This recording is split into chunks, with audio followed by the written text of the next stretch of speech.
Hello tout le monde. Alors, ce que nous allons faire aujourd'hui, c'est compléter un petit peu cette page Nos services. Nos services, vous voyez, qui est à côté de le t-shirt éco-responsable. Nous n'avons pour l'instant rien écrit à l'intérieur.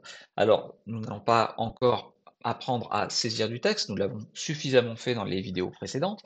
Je voudrais simplement mettre une galerie d'images. La galerie d'images qui sera composée de l'ensemble des images de t-shirts que j'ai déjà importées.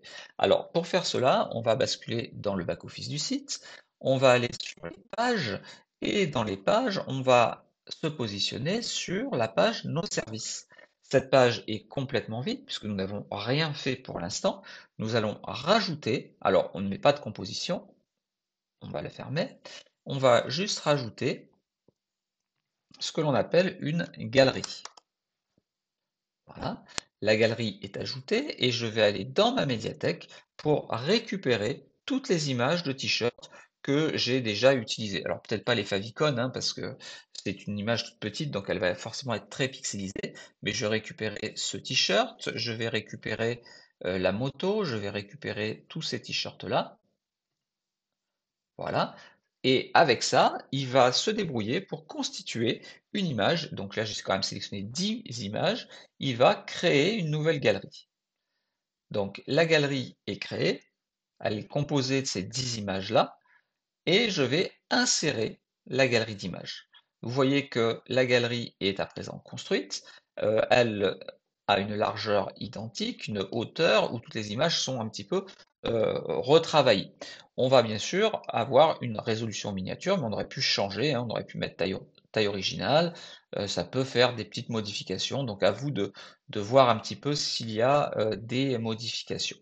Vous pouvez également rajouter des filtres de couleurs si vous le souhaitez, comme on l'avait vu avec la bannière, mettre des marges plus ou moins importantes, des bordures ou des rayons, comme nous l'avions vu pour, euh, je vais mettre une petite bordure jaune par exemple, avec un rayon de 3 pixels. Voilà, donc là, en fait, ça s'est appliqué juste à une image. Si j'avais voulu l'appliquer à l'ensemble des images, il aurait fallu que je prenne la galerie entière. Et là, j'aurais peut-être pas eu exactement les mêmes options. Donc là, on va mettre une bordure qui sera bleue. Donc ça va être sur l'extérieur avec un rayon de, euh, de 10 pixels. Voilà, donc on voit un petit arrondi. Donc à vous de tester un petit peu les possibilités et de voir ce que vous souhaitez faire et ajouter. Donc pour cette image-là, vous voyez, je peux aussi affecter une bordure donc jaune, c'est ce qui fait cet effet-là. Et puis alors le rayon de 3 n'est pas assez, on va mettre un rayon de 30. Vous voyez, ça fait ressortir l'objet de façon un petit peu plus importante. On peut aussi définir une bordure plus ou moins épaisse en fonction de ce que vous voulez donner comme effet. On a donc différentes possibilités. On va là aussi essayer de mettre un petit filtre. Alors là, je le teste parce que c'est nouveau et donc il n'y a peut-être pas encore d'options, mais d'ici quelques temps, je pense que ça apparaîtra assez rapidement.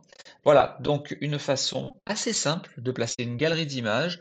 Les images se construisent en galerie automatiquement sans que vous ayez rien à faire, ni aucune retouche à faire. Donc c'est vraiment quelque chose d'enfantin et de très simpliste. Nous pourrions également y placer des liens hypertextes qui renverraient vers des produits, les affiches ou autres. J'espère que cette vidéo vous a plu. Si c'est le cas, n'hésitez pas à la liker. N'hésitez pas non plus à vous abonner à la chaîne et à commenter pour apporter plus d'éléments d'information sur ce que l'on peut faire avec cette galerie d'images. À très bientôt.